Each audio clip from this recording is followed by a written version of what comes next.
spruzzato dai nonni. Oggi vi spieghiamo come si fanno le olive in salamoia.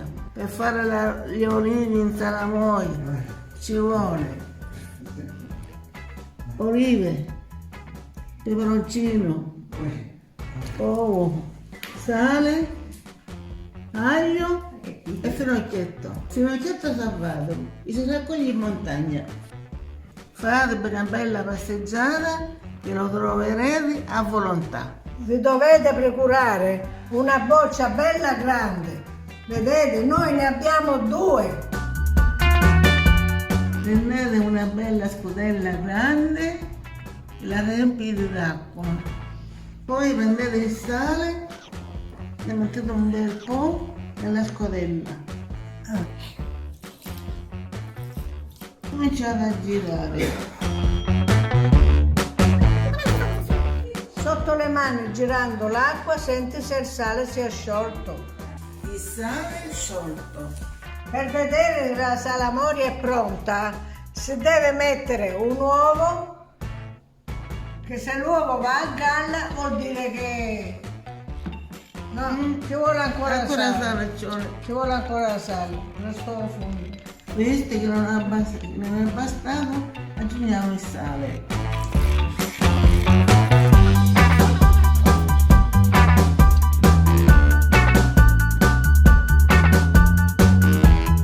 Facciamo di nuovo la prova con l'uovo. Ah, buono. Sta inchianando, ancora c'è un sale, una pacchetta. Non so perché poi ho avuto sale dai... Che vedi? Sì. Ci vuole una vecchia sale, si deve metterci.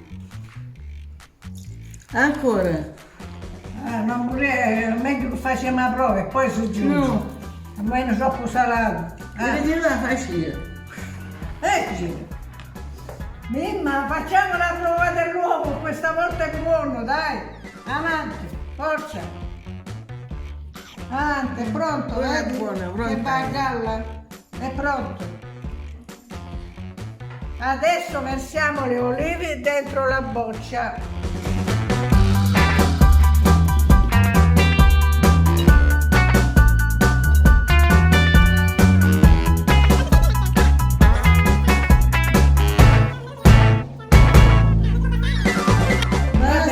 Mettere un fonocchio. Sì, vabbè. Aggiungiamo aglio e peperoncino. Allora 3 bastano, 3 peperoncini. 1, 2, 3. Poi dobbiamo mettere l'aglio. Adesso mettiamo l'acqua nella boccia.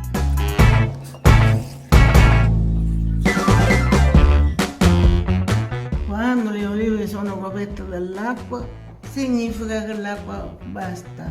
Prendiamo il finocchietto e facciamo una coroncina e la mettiamo di sopra a frenare tutte le gocce di olio. Così tiene le olive sotto.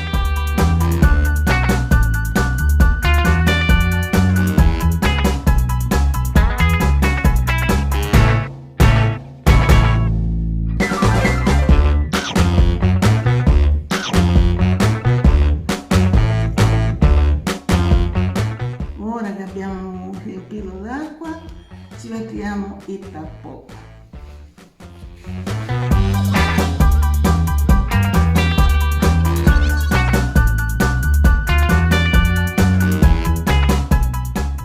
Adesso dovete aspettare che le olive si sbiancano e poi le potete mangiare. Saranno Buonissime. Caspita come se non sono buone.